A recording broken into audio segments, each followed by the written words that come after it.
Hello મારા વાલા વિદ્યાર્થી મિત્રો, મારું નામ છે નિતેશ જોગલ અને તમારું સ્વાગત છે એનજે ક્લાસીસ ગુજરાતીમાં. તો વિદ્યાર્થી મિત્રો, આજે આપણે જોવાનું છે ધોરણ 10 વિષય ગણિત અને તેનું જે આ ગાલા અસાઇનમેન્ટ છે તેનું સોલ્યુશન આજના વિડીયોની અંદર આપણે જોવાનું છે.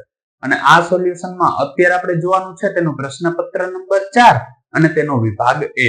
હવે વિભાગ A જેવા જ જો કોઈ પણ વિડીયો તમે જોવા માંગતા હો તો ચેનલ પર જઈ ત્યારબાદ તેના પ્લેલિસ્ટ ની અંદર જશો એટલે તેની અંદર ધોરણ 10 ગાલા અસાઇનમેન્ટ 2026 નામનો પ્લેલિસ્ટ તમને ત્યાં જોવા મળી જશે.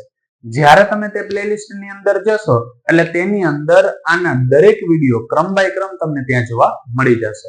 તો આ વિડીયો જોયા પછી એને પણ જરૂરથી ચેક કરી લેશો. તો અત્યારે આપણે જોવાનું છે વિભાગ A અને એનો પ્રશ્ન નંબર 1 કે જેમાં એવું કીધું છે કે જો 17x + 23y બરાબર 40 અને 23x + 17y બરાબર 80 હોય તો x + y બરાબર ખાલી જગ્યા. તો સૌપ્રથમ તો જે મને આની અંદર સમીકરણો આપેલા છે ને એ સમીકરણો હું અહીંયા લખી નાખું છું. તો જો આનું સાદું રૂપ આપવું હોય તો લોકની રીતે તમે સાદું રૂપ આપો તો પણ ચાલે, અથવા તો આની અંદર તો છે ને ડાયરેક્ટ સાદું રૂપ આપી શકાય છે. એટલે હું શું કરીશ કે આ બંને સમીકરણોનું છે ને સરવાળો કરીશ. હવે જો તો અહીંયા 17x છે ને આ કેટલા x છે કે 23x છે. તો જો આ બેનો આપણે સરવાળો કરીએ તો શું થશે કે 7 હતા એમાં 3 ઉમેરીએ તો કેટલા આવે 0, વધી પડી 1. હવે આ 1 ને 1 કેટલા થશે 2 અને 2 કેટલા થાય 4, એટલે અહીંયા થશે 40x પ્લસ અહીંયા જોઈ લો 23 + 17 એટલે કેટલા થશે 40y અને બરાબર આ બેનો સરવાળો અહીંયા થશે. એટલે જો આપણી પાસે 80 હતા એની અંદર તમારે કેટલા ઉમેરવાના છે 40, એટલે કેટલા થશે 120. હવે આ બંનેમાં આપણે જોઈએ તો શું છે 40 છે એટલે 40 ને મારે કોમન કાઢવા હોય તો કાઢી શકાય. એટલે હું શું કરું છું 40 ને કોમન કાઢી લઉં એટલે વધશે 40 કૌંસની અંદર થશે x + y અને બરાબર કેટલા છે 120. હવે 40 આ બાજુ ગુણાકારમાં છે, બરાબર ને આ બાજુ આવે તો ભાગાકારમાં, એટલે કંઈક આવું થશે x + y બરાબર 120 ભાગ્યા કેટલા છે 40. હવે જો ડાયરેક્ટ પેલા 0 0 ઉડાડી દઉં છું એટલે વધે છે શું કે x + y બરાબર 12/4. હવે 4 તેરી 12 થાય એટલે અહીંયા આપણે શું મળશે x + y બરાબર 3.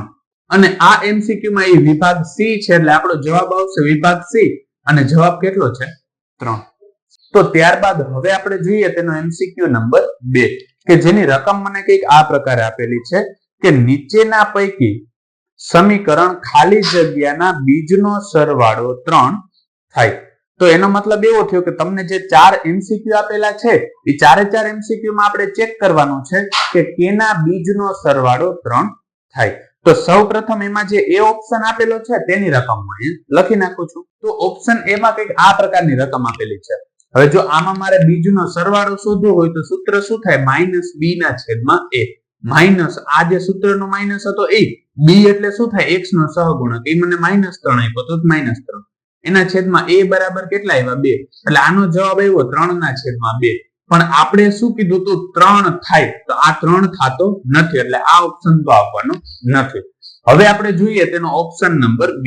હવે જો ઓપ્શન B ની અંદર આપણે તો શૂન્યનો સરવાળો શોધવાનો છે જેનું સૂત્ર છે -b/a. હવે જો આ સૂત્રમાં માઇનસ હતું એ b એટલે શું થાય x નો સહગુણક, એ આપેલો છે 3 અને a એટલે x² નો સહગુણક, કંઈ ના હોય તો 1 પણ આગળ માઇનસ હતો એટલે માઇનસ. આ માઇનસ માઇનસ કેવા થઈ ગયા પ્લસ, એટલે b માં તેના શૂન્યનો સરવાળો આપણે કેટલો જોવા મળે છે 3. એટલે આમાં સાચો જવાબ કેટલો આવશે B ઓપ્શન આવશે. અને ત્યારબાદ C અને D માં તમે આ જ રીતે તમારે ચેક કરવાનું છે. જો કદાચ તમારે B માં જવાબ ના આવ્યો હોત તો બાકીના જે 2 ઓપ્શન છે એમાં આ જ રીતે તમારે ચેક કરવાનું થાય છે. અત્યારે અહીંયા જવાબ આવી ગયો છે તો આગળના ઓપ્શન ચેક કરવાની જરૂર નથી. પણ છતાંય તમને લાગતું હોય કે સાહેબ એ ઓપ્શન પણ અમારે ચેક કરવા છે, એવો વિડીયો બનાવી આપો તો મને કમેન્ટ સેક્શન ની અંદર કમેન્ટ કરીને જરૂરથી કહી દેજો. તો ત્યારબાદ હવે આપણે જોઈએ તેનો MCQ નંબર 3 કે જેની રકમ મને કંઈક આ પ્રકારે આપેલી છે કે જો કોઈ સમાંતર શ્રેણી માટે b બરાબર -4, n બરાબર 7 અને an બરાબર 4 હોય તો a બરાબર ખાલી જગ્યા. તો પેલા તો જે મને રકમ આપેલી છે એ હું અહીંયા લખી નાખું છું. તો કંઈક આ પ્રકારની રકમ મને આપેલી છે અને મારે આમાં a ની કિંમત શોધવાની છે. તો જો આમાં આપણે કેનું સૂત્ર મૂકવાનું થશે an ના સૂત્રની દરેક કિંમત આપેલી છે એટલે n મો પદ શોધવાળું જે an નું સૂત્ર છે ને આપણે મૂકશું. તો an નું સૂત્ર શું છે? an બરાબર a પ્લસ n માઇનસ 1 ગુણ્યા d. an બરાબર આપણે આપેલા છે 4 બરાબર a ની કિંમત તો મારે શોધવાની છે પ્લસ n બરાબર કેટલા આપ્યા છે 7 માઇનસ 1 ગુણ્યા d બરાબર કેટલા આપ્યા છે માઇનસ 4. હવે જો આનું સાદું રૂપ આપું તો આને એમને રાખું છું 4 બરાબર a પ્લસ 7 માંથી 1 જાય તો કેટલા વધે 6 અને એનો ગુણાકાર કેની સાથે કરવાનો છે માઇનસ 4 સાથે. સાદું રૂપ આપી તો આ 4 બરાબર a, આ પ્લસ માઇનસ કેવા થશે માઇનસ અને 6 ચોક કેટલા થઈ જાય 24. હવે આ 24 બરાબર ની આ બાજુ માઇનસ છે, બરાબર ની આ બાજુ જશે તો કેવા થશે પ્લસ, એટલે કે આવું થાય 4 પ્લસ 24 બરાબર a. તો a બરાબર કેટલા થશે 28 અને આ આપણે ઓપ્શન ડી ની અંદર આપેલો છે એટલે હું લખી ડી અને જવાબ આપણે શું આપેલો છે 28. અને કંઈક આ રીતે થાય છે. અને હજુ આમાં કોઈ પણ જગ્યાએ જો કોઈ પણ પ્રકારનો પ્રશ્ન રહી જતો હોય તો કમેન્ટ સેક્શન ની અંદર કમેન્ટ કરીને જરૂરથી કહી દેજો. તો ત્યારબાદ હવે આપણે જોઈએ તેનો એમસીક્યુ નંબર 4 કે જેની રકમ મને કંઈક આ પ્રકારે આપેલી છે કે એ 5 3 અને બી 3 3 હોય તો એ બી નો મધ્ય બિંદુ ખાલી જગ્યા છે. પેલા તો જે મને એ અને બી ના યામ આપેલા છે ને એ યામ હું અહીંયા લખી નાખું છું. તો કંઈક આ પ્રકારના મને બંનેના યામ આપેલા છે અને આનું મારે મધ્ય બિંદુ શોધવાનું છે. જો મધ્ય બિંદુ શોધવું હોય તો પહેલા તો આ યામનું નામ આપી દો, આને કહી દો x1 આ y1, આ થઈ જશે x2 અને y2. હવે આમાં a b નું મધ્ય બિંદુ, જો a b નું મધ્ય બિંદુ શોધવું હોય તો મધ્ય બિંદુના યામ શોધવાનું સૂત્ર શું છે? તો કંઈક આવું છે x1 x2 એના છેદમાં 2 અને અહીંયા શું થશે કે y1 y2 અને એના છેદમાં 2. હવે જો આનું આપણે સાદું રૂપ આપીએ તો x1 ની જગ્યાએ કિંમત કેટલી આપેલી છે 5 પ્લસ x2 બરાબર કેટલા આપેલા છે 3 એના છેદમાં 2, y1 બરાબર કિંમત કેટલી આપી છે 3, y2 બરાબર કેટલા આપેલા છે 3 અને એના છેદમાં કેટલા આવશે 2. હવે જો સાદું રૂપ આપીએ તો 5 ની અંદર 3 ઉમેરે તો કેટલા થાય 8 અને એના છેદમાં 2, 3 ની અંદર 3 ઉમેરે તો કેટલા થાય 6 અને એના છેદમાં 2, 8 ને 2 વડે ભાગીએ તો 8 ના અડધા આપણે કેટલા જોવા મળે છે 4 અને 6 ના અડધા કેટલા જોવા મળે છે 3. તો એનો મતલબ એવો થયો કે એ બી નું મધ્ય બિંદુ મને શું મળે 4 અને 3. જે અહીં આપણે ઓપ્શન સી ની અંદર આપેલું છે એટલે હું લખી સી અને જે બિંદુના યામ છે એ શું આપેલા છે 4 અને 3. એટલે x યામ 4 છે ને y યામ શું થશે 3. તો ત્યારબાદ હવે આપણે જોઈએ તેનો એમસીક્યુ નંબર 5 કે જેની રકમ મને કંઈક આ પ્રકારે આપેલી છે કે 9 sec વર્ગ a minus 9 tan વર્ગ a બરાબર ખાલી જગ્યા. તો પેલા તો જે રકમ મને અહીંયા આપેલી છે તે હું અહીંયા લખી નાખું છું. હવે જો આનું મારે સાદું રૂપ આપવું હોય તો શું કરી શકાય? તો કે અહીંયા 9 છે ને અહીંયા 9 છે એટલે પેલા તો હું શું કરીશ કે 9 ને કોમન કાઢીશ એટલે અહીંયા આવશે 9 કૌંસની અંદર શું આવશે કે sec વર્ગ a minus tan વર્ગ a.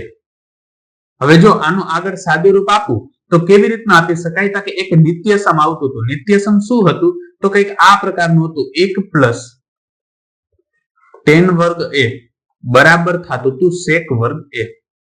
હવે જો અહીંયા આપણી પાસે શું છે sec વર્ગ a માઇનસ tan વર્ગ a છે એટલે હું શું કરીશ કે tan વર્ગ a છે એને બરાબર ને આ બાજુ લઈ જાઉં એટલે શું થશે 1 બરાબર અહીંયા શું હતું કે sec વર્ગ a માઇનસ tan વર્ગ a. હવે જો આના પ્રમાણે જોઈએ તો મને શું જોવા મળે sec વર્ગ a માઇનસ tan વર્ગ a એની જગ્યાએ હું શું લખી શકું 1 એટલે આ જે કૌંસ છે એની જગ્યાએ હું શું લખી નાખીશ 1 એટલે થશે 9 કૌંસની અંદર 1. હવે 9 એકુ કેટલા થાય 9 એટલે આપણે અહીંયા જવાબ કેટલો જોવા મળે છે 9 અને તે આપણે અહીંયા ઓપ્શન બી ની અંદર આપેલું છે એટલે હું લખીશ બી અને તે જવાબ શું છે 9.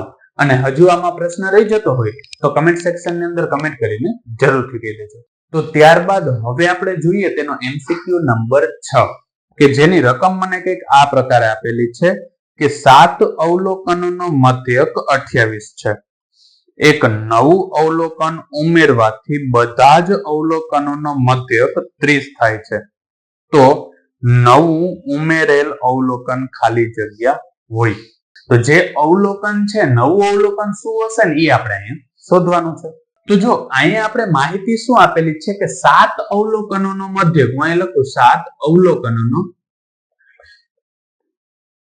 બરાબર તમને કેટલો આપેલો છે તો કે બરાબર આપેલું છે 28 અને એના પછી એક અવલોકન ઉમેરતા તો 7 અવલોકન હતા એમાં એક અવલોકન ઉમેરશો તો અવલોકન કેટલા થશે 8 એટલે કે અહીંયા થશે 8 અવલોકનનો મધ્યક બરાબર આપણે કેટલા આપેલા છે 30 તો નવું ઉમેરેલ અવલોકન શું થાય એ આપણે શોધવાનું છે તો જ્યારે તમને આ પ્રકારનો પ્રશ્ન પૂછે કે ખાલી અવલોકનની સંખ્યા અને મધ્યક આપેલો હોય કે અહીંયા અવલોકનની સંખ્યા અને મધ્યક આપેલો હોય ત્યારે આની ગણતરી કેવી રીતની કરવાની તો કે સૌપ્રથમ આ બેનો ગુણાકાર કરવાનો જે પેલું પદ આપેલું હતું ને એનો શું કરી નાખવાનો ગુણાકાર કેનો તો કે અવલોકનની સંખ્યા અને મધ્યક ઈ બેનો ગુણાકાર એટલે અહીંયા હું શું કરીશ કે 28 છે એનો ગુણાકાર કરી નાખીશ 7 સાથે એટલે જો આપણે ગુણાકાર કરીએ તો 28 છે એનો ગુણાકાર કરું 7 સાથે તો 7 અઠા કેટલા થાય 56 નો છગડો ને વધી પડી 5 7 દુ કેટલા થાય 14 અને 14 ની અંદર 5 ઉમેરીએ એટલે કેટલા થાય 19 એટલે આ બેનો ગુણાકાર કરતા જવાબ મને કેટલો જોવા મળે છે 196 તેવી જ રીતનો આ પેલા પદનો ગુણાકાર હતો હવે જે નવું અવલોકન છે ને આ બીજું પદ એનો મારે શું કરવાનો છે ગુણાકાર હવે નવા પદનો ગુણાકાર એટલે એમાં શું થશે અવલોકનની સંખ્યા 8 હતી અને ટોટલ મધ્યક કેટલો હતો 30 આ બેનો ગુણાકાર કરી તો 8 તેરી કેટલા થાય 24 અને પાછળ 0 હતો 0 અહીંયા આવી એટલે આ મને બંનેનો શું મળ્યો છે ગુણાકાર મળ્યો છે હવે નવું અવલોકન તમારે શોધવું હોય ને તો જો અહીં લખું નવું અવલોકન બરાબર તમારે શું કરવાનું કે આમાં જે બીજું અવલોકન હતું કે જે મોટું હતું જે ઉમેરેલું અવલોકન હતું એમાંથી જે પેલું અવલોકન છે ને બાદ કરી નાખવાનું એટલે અહીંયા શું થશે કે 240 એમાંથી બાદ કેટલા કરી નાખવાના 196 એટલે જો હું અહીંયા કરું છું આ 240 છે એમાંથી કેટલા બાદ કરું છું 196 0 માંથી 6 ના જાય એટલે 4 ના થશે 3 ને અહીંયા આવશે 10 10 માંથી 6 જાય તો કેટલા વધે છે 4 હવે 3 માંથી પાછા 9 ના જાય એટલે અહીંયા કેટલા થઈ જશે 1 અને અહીંયા આવશે 10 10 ને 3 કેટલા થાય 13 હવે 13 માંથી મારે કેટલા બાદ કરવાના છે 9 બાદ કરવાના છે એટલે વધશે 4 અહીંયા 1 માંથી 1 જાય તો કેટલા વધે 0 એટલે અહીંયા જવાબ મને કેટલો જોવા મળે છે 44 એટલે એનો મતલબ એવો થયો કે નવું અવલોકન કેટલું હશે 44 અને એ આપણે ઓપ્શન સી ની અંદર આપેલું છે એટલે જવાબ આવશે ઓપ્શન સી અને એ શું છે 44 અને હજુ આમાં કોઈ પણ જગ્યાએ જો તમને કોઈ પણ પ્રકારનો પ્રશ્ન રહી જતો હોય તો કમેન્ટ સેક્શન ની અંદર કમેન્ટ કરીને કહી દેજો કે જેથી એનું સોલ્યુશન પણ હું તમારા માટે લેતો આવું તો વિદ્યાર્થી મિત્રો આજ માટે બસ એટલું જ જો તમને અમારો આ વિડીયો પસંદ આવ્યો હોય તો વિડીયોને લાઈક કરીને ચેનલને સબસ્ક્રાઇબ કરવાનું ન ભૂલતા કારણ કે જ્યારે તમે વિડીયોને લાઈક અને ચેનલને સબસ્ક્રાઇબ કરો છો ત્યારે અમને મોટિવેશન મળે છે અને આ જ પ્રકારના વિડીયો અમે તમારા માટે બનાવી શકીએ છીએ ધન્યવાદ